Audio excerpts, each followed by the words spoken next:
नमस्कार दोस्तों, स्वागत है आपका हिंदी नॉलेज शो में। तो दोस्तों, कोरियन पेनिनसुला से एक बहुत ही ज्यादा डराने वाली खबर आई है। दरअसल खबर कुछ ऐसी है कि अब से कुछ घंटे पहले उत्तर कोरिया ने दक्षिण कोरिया की तरफ आर्टिलरी फायर कर दी है और बताया जा रहा है कि उत्तर कोरिया लगातार ये आर्टिलरी फायर कर रहा है और अब तक 100 से भी ज्यादा राउंड फायर किए जा चुके हैं।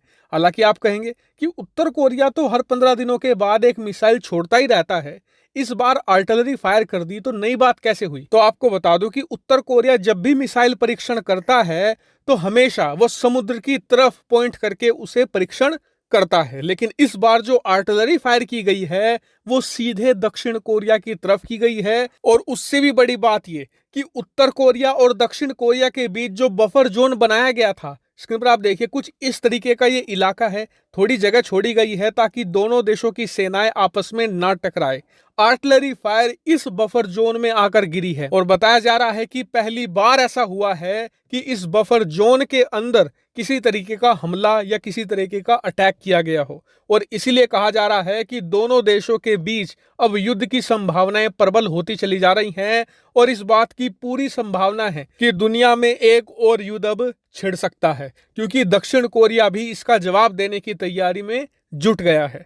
हालांकि आप कहेंगे कि ऐसा उत्तर कोरिया ने किया क्यों, क्या उन्होंने कारण दिया है? तो देखिए, कारण तो हमेशा बताता है उत्तर कोरिया, लेकिन इस बार इसके पीछे चीन का भी नाम आ रहा है। सबसे पहले मैं आपको उत्तर कोरिया ने जो कारण दिया है वो बताऊंगा, उसके बाद चीन का एंगल बताऊंगा।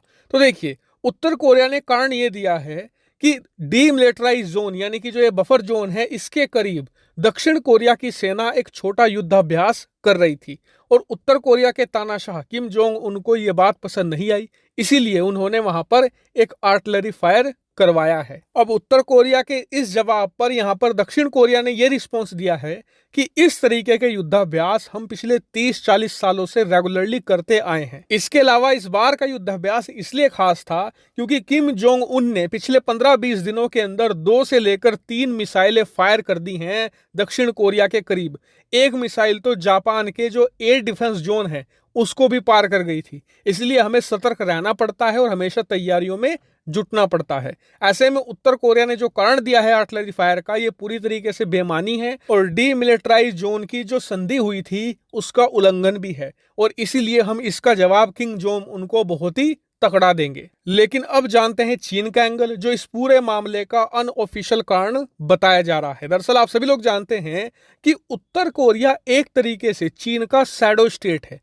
बिना चीन के उत्तर कोरिया कोलैप्स कर जाएगा, क्योंकि इतने ज्यादा प्रतिबंध उस पर लगे हुए हैं और चीन ही उसे प्रतिबंधों से बचाता है। उसे समय समय पर खाने पीने की चीजें सप्लाई करता है, हथियार सप्लाई करता है और तमाम रोजमर्रा की चीजें भी चीन से ही उत्तर कोरिया जाती हैं। और इसी कारण से चीन जो आदेश देता है किम जोंग उन को, वो उसे पूरे करने ही पड़ते हैं।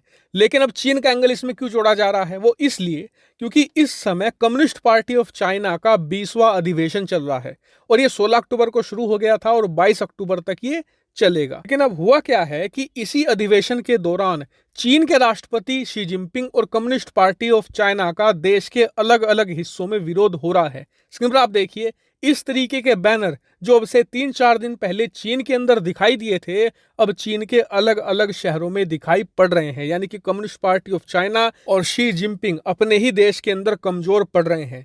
अब जो कम्युनिस्ट पार्टी है वो कतई नहीं चाहती कि यह बात दुनिया भर में फैले कि वो अपने देश में कमजोर पड़ रहे हैं, उनका विरोध हो रहा है। क्योंकि जब भी पश्चिमी देशों को ऐसी कहीं खबर मिलती है कि उनके विरोधी देश में किसी प्रकार का विरोध प्रदर्शन हो रहा है, तो वो उसे पूरी तरीके से समर्थन देते हैं और उसे हवा देने की कोशिश करते हैं। इसीलिए इस पूरे मामले से ध्यान भटकाने के लिए इस बात की पूरी संभावना है कि चीन ने ही उत्तर कोरिया को आदेश दिए हों कि इतना बड़ा बखेड़ा खड़ा कर दो कि पूरी दुनिया का ध्यान उस पर चला जाए और जो कम्युनिस्ट पार्टी का अधिवेशन हो रहा है उससे दुनिया का ध्यान बट जाए। इसीलिए कई एक्सपर्ट्स का मानना यह है कि आने वाली 20 से लेकर 22 अक्टूबर के बीच अगर शी जिनपिंग तीसरी बार राष्ट्रपति चुने जाते हैं तो उनका देश में और ज्यादा विरोध होगा, क्योंकि जो उनकी जीरो कोविड पॉलिसी है उसको लेकर बहुत ज्यादा घोर विरोध है जनता के बीच में।